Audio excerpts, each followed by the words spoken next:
Hello, ladies and gentlemen, and everyone in between. Welcome to this episode of Author Talks. I am the person who creates Author Talks, Thomas Wrightson, an author and currently student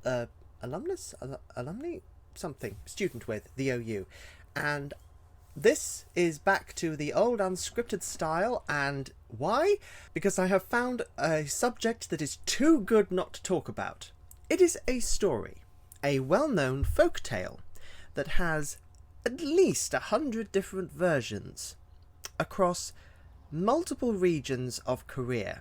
It's a story of loyalty, of bravery, of a journey against impossible odds, and in many versions, an ascension to divinity.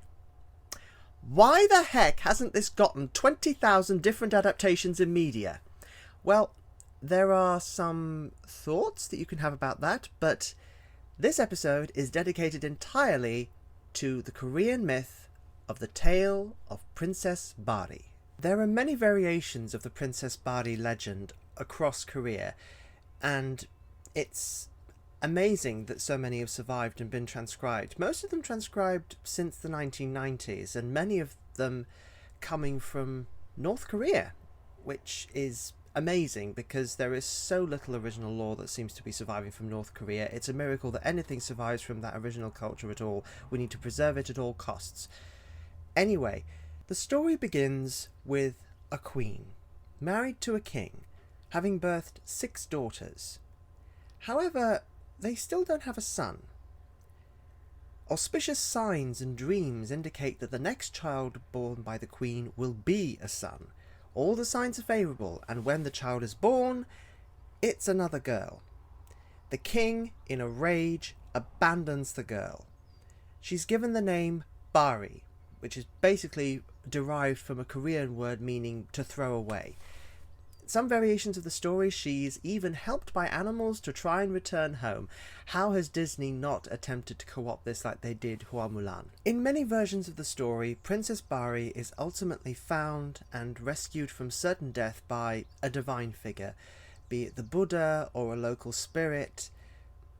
When Princess Bari has grown to adulthood, her parents have fallen ill. The only thing that will cure them is magical medicinal water from the West. All the other daughters refuse to go, but when Princess Bari is found, she agrees to go. A journey that many think impossible, and she will take it to save one or both of her parents. It varies depending on the tale whether both her parents are ill or whether it's just the king or queen. Princess Bari undertakes the journey, dressed in the habit of a man, and she goes for 3,000 leagues, which I think you will be able to understand is a lot. In some versions she's helped again by a divine power. Sometimes she just does the journey on her own. Boy, what a girl. In one of the older versions there is an episode where she basically liberates hundreds of dead souls imprisoned in a tower. Oh, good grief, this girl. Anyway, she comes upon the waters and their divine guardian, and she must perform services for this guardian. What the services are vary from telling to telling. Once again, there are versions that are more common. There is a relatively popular version where she basically bears the spirit's children, to put it no any more or less politically. Having performed the services for this deity, she is given the waters and a mystical something else. In some versions it's a piece of wood, in most versions it's a magical flower, and she returns to cure her parents.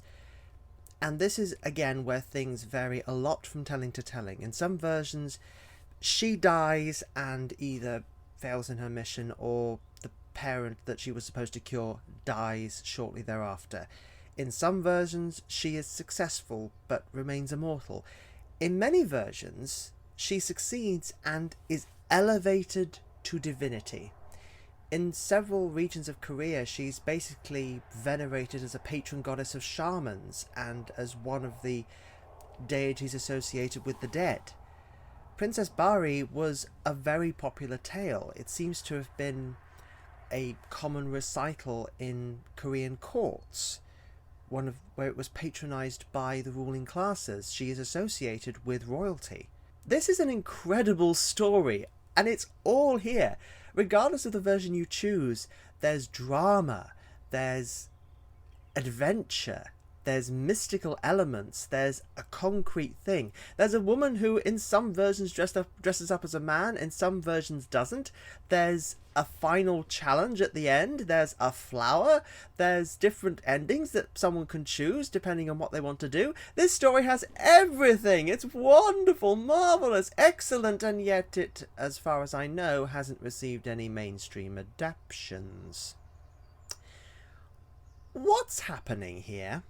Small insert. This doesn't entirely remove the point of this ramble, but I would like you to know that there is a modern novel called Princess Bari by Hwang Sok-yong, which recontextualizes the story of Princess Bari into modern times and with modern issues. So, I talked about this with people I know, and something really comes up when you think about why the tale of Princess Bari might not be getting any widespread adaptations.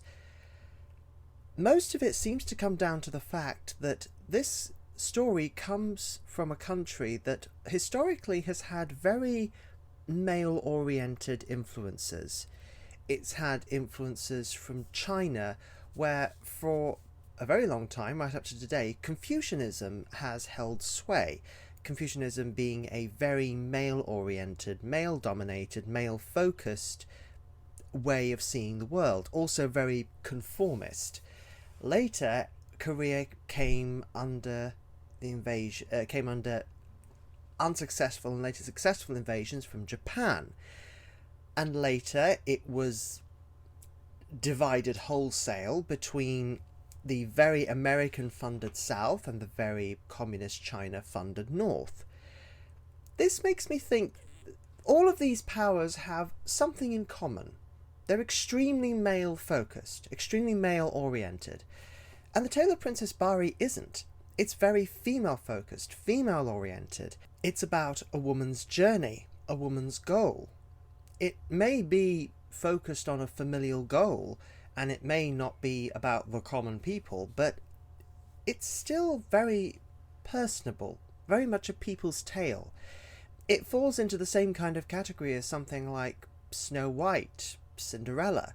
In fact, it reminds me very strongly of stories like that, stories from the European fairy tale tradition, which frequently involve women going on quests of various kinds or encountering problems of various kinds and finding solutions for them that don't necessarily involve another man. I mean, if you want an excellent example of that, the myth of Prince Lindworm is a good one. You can find a video summarising that on Overly Sarcastic Productions. It seems to me that even today, with how far South Korea may have come, it's still pretty male-oriented as far as one can see and sense. So even today it might be that the tale of Princess Bari is not something that would appeal to a mainstream audience. And also, it's only relatively recently that Princess Bari has seen any exposure in the West. It's been a very Korean story. So it's not surprising that various Western companies haven't leapt on the bandwagon on adapting it. And considering the themes and messages and things that Princess Bari has, it's also, in hindsight, not that surprising that Disney hasn't tried to co-opt her, because she's not very Disney princessy, outside of some versions of the story, obviously, but she still has a whole lot more agency than a lot of Disney heroines, and also really doesn't involve another man. Obviously, there's the final bit at the end with the Divine Guardian of the Waters of Immortality. That is something that to a modern audience is obviously, depending on the version, a bit ick, and potentially could see some problem with adaptions. But it's also, people managed to make the original version of Sleeping Beauty more palatable. Have you read the original early versions of Sleeping Beauty? Boy oh boy, does How the Princess Wake Up not fall in line with the Disney version, if anything but, in fact. the point is that I think it's time for this story to have a revival of some kind. I'm going to be honest, I wanted to turn the tale of Princess Bari into my own retelling of it. I might even try that one day, but at the moment, I don't think I will, or indeed should, because I'm a Westerner, and I approach this thing from an unavoidably Western perspective. I may have a great appreciation for Eastern culture, for aspects of China, for Korea, for Japan, but it's still through a Western eye, through a Western lens. This story needs to be done justice to by the East, by Korea, by any group that wants to give it the full and proper adaptation it deserves. I mean, we've seen enough adaptations of Journey to the West. I mean, please, can we have something else? Please? I mean, it's Princess Bari. She's an absolute winner. End of rant. And now let's move on to something else, I suppose. We can't fill this whole episode with this because it's only about 10 minutes so far, and I don't like my episodes being too terribly short or too terribly long. Instead, I'm going to give you an update on how things are and what's going to happen with this thing going forward. I don't think it's going to be too much of a hassle to keep this series going, especially with the change to a 1 per month upload. I'm not sure I'll be doing the scripted thing. It doesn't seem to have actually done anything in terms of attracting any attention, a more scripted approach with the last episode.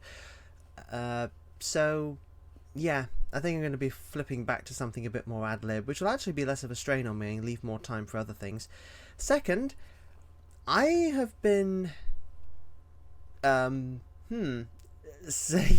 so things have been happening around the home, and I'm finally actually properly starting to settle in again, and my writing is starting to pick up after a cascade of illnesses. Oh, good grief. And the second book in the cluster cycle, it's actually on its way through edits. There might even be a possibility it'll release this year. Me and the publisher are favourably looking at a prospective cover. It will be revealed at a later date, sort of when we can collaborate, when we can coordinate that. So no spoilers, but I gotta say, it looks great. So yeah, it's been a time, and I'm sure it's been a time for everyone. The situation in the world at the moment is horrible and weird and insane, but I can only hope that things will improve as time marches on. This episode is not going to have outtakes at the end. I know I often do that, but it's not something I felt like doing this time. It is funny when I've got good outtakes, but when it's just me rambling on or making a silly word mistake, it's not actually funny. And I prefer outtakes to be funny and not just simple mistakes. Also, something else I'm doing is during the month of June, which is Pride Month, I'm going to be doing through my socials a 30 Days of Pride, basically highlighting one per day an author, whether modern or older, that is on the LGBTQIA, I think that's the full letters, plus spectrum. The author may be someone who's only just been published, maybe someone who's been dead for over 100 years. But, I mean, you'll find a post on my website that explains some of the rules I set down so that this, I think, is a fair thing that I'm doing. I don't know what will happen. I'll do my best to carry on pushing through with that goal, and hopefully the 30 Days of Pride, which I'm going to be doing a kind of summation in a blog post at the very end of the month, which falls on a Sunday, which is my usual day for posting a blog. So yeah, fingers crossed that all goes well. And ladies and gentlemen, everyone in between, For those of you who listen to my things, there's very, very few, and there's very, very few who decided to buy my novel. Thank you. I hope this is still the early days of what will be a proper, actual thing that I'm able to do with full confidence and full feeling. It's horrible having anxiety. Thank you, and good night.